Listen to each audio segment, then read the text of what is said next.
Right here on FS1. So let's head over check in with Colin this morning.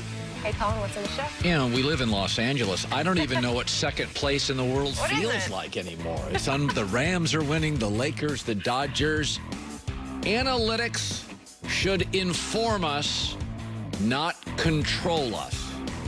They controlled the Rays last night, and that's why the Dodgers are World Series champs. That's coming up. Looking forward to it, Colin. Thank you. Well, it has been 7 years since LeBron posterized Jason Terry in the playoffs, but Terry says it still gets brought up all the time. Terry said that each time a kid recognizes him, they always ask him, why did LeBron dunk on you like that? So, Shannon, are you surprised that people are still bringing this up 7 years later? No. That's going to be for the rest of his career. Skip, Jason Terry had a very good career. He played 19 seasons. He's an NBA champ, made the 7 most threes. But there are certain plays that will stick with you for the rest of your life, no matter what you accomplish. Skip, what is Chris Webber? Chris Webber had a very good NBA career. He's a very good on-TV analyst. What is he known for? He called a timeout they did not have. Okay, but that was an all-time blunder. Bill Buckner.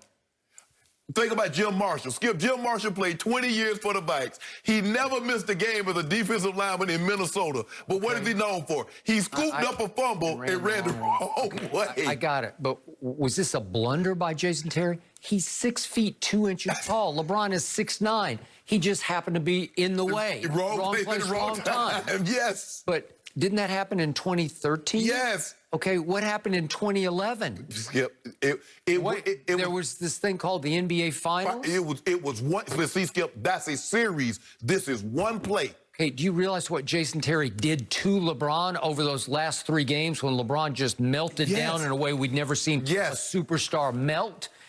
Games 4, 5, and 6. This is a big 3 he made right in LeBron's grill. That was a big turning point 3. Listen to what Jason Terry did, sometimes guarded by LeBron. Games 4, 5, and 6.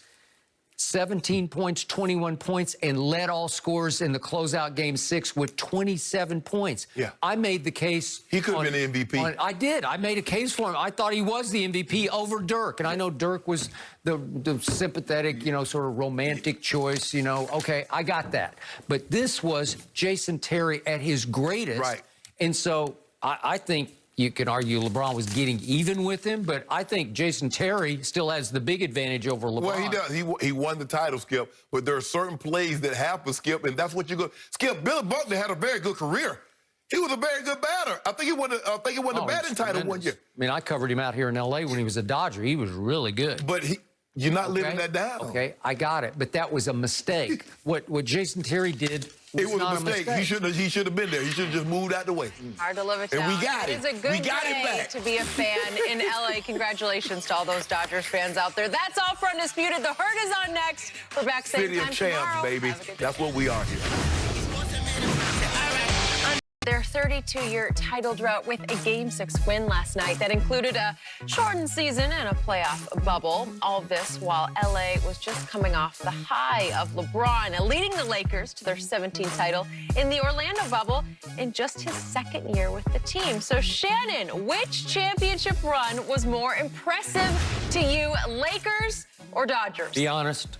Honest. I mean, it's really hard to say either one because both what you fought for didn't come to fruition. You fought to be the #1 seed so you could have home field or home court, and you ended up having to play in a bubble, and then you end up having to play however far Arlington, Texas is from California as your home field. So for me, Skip, if you look at it, the Dodgers beat the #8 seed Brewers 2-0. The Lakers beat the 8 seed, the greatest 8 seed ever, Portland. I'll give you that one. Okay. That's even Steven. Okay. All right. The Dodgers beat the 4 seed, the Padres.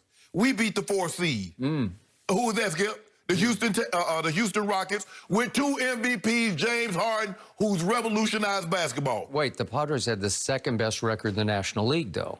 Whoa. Okay, go ahead. You guys beat the Braves 4-3. Braves was up 3-1. That was the 2 seed.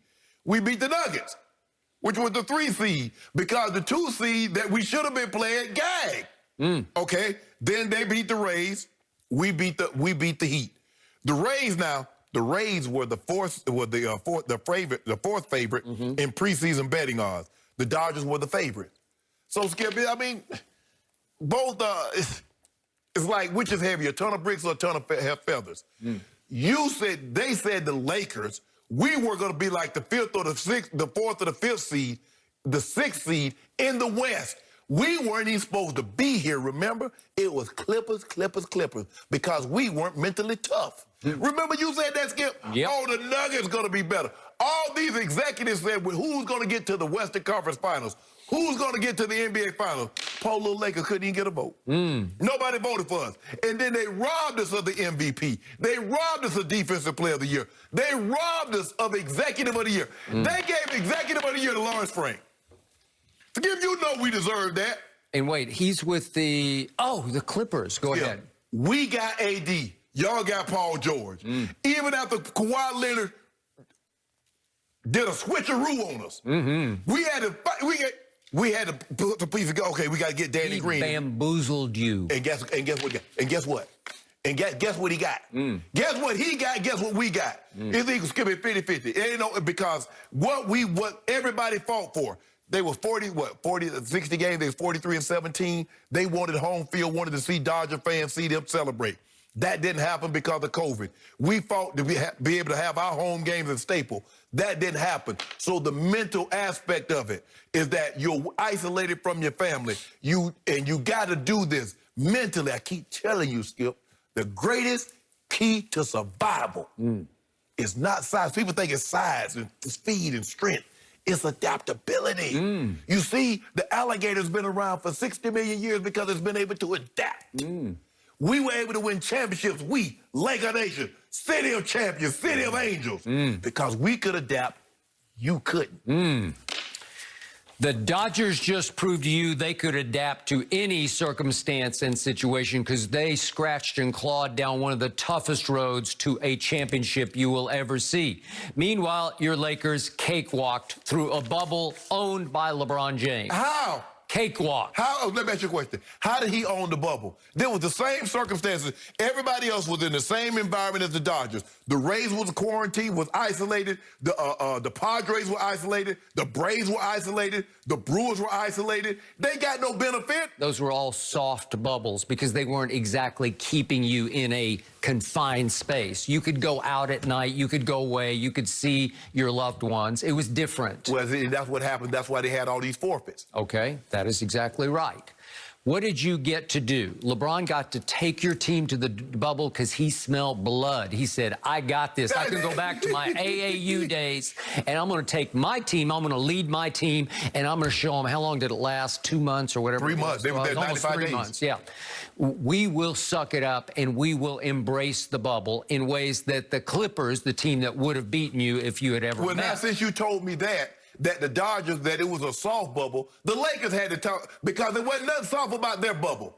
Because guys got sent away when they did things. You remember Danielle House? Yeah, guys got sent away. So the Lakers had to tough it because they were in an actual bubble, and they were actually quarantined, and they had no positive test for 95 of those days. Okay, and thank you for bringing up the Rockets, because in the second round, the divisional round in baseball, the Dodgers had to face the Padres, who, to use a baseball term, could rake. Yeah. They had the second best record in the National League, and they were formidable. Machado and Tatis. Yes, you got it. And the Dodgers shut them down and shut them up. Yep. 3-0. Yes. And that was it. And then here came the Braves. Yes. Third best record in the National League. They led the National League in hits and in on base, and they were second in runs scored and second in home runs. Nuggets, I don't think so. Oh, yeah, the Braves were serious business, and the Dodgers were almost done. They were down 3-1, and it looked pretty hopeless. And here came the Dodgers scratching and clawing back into this.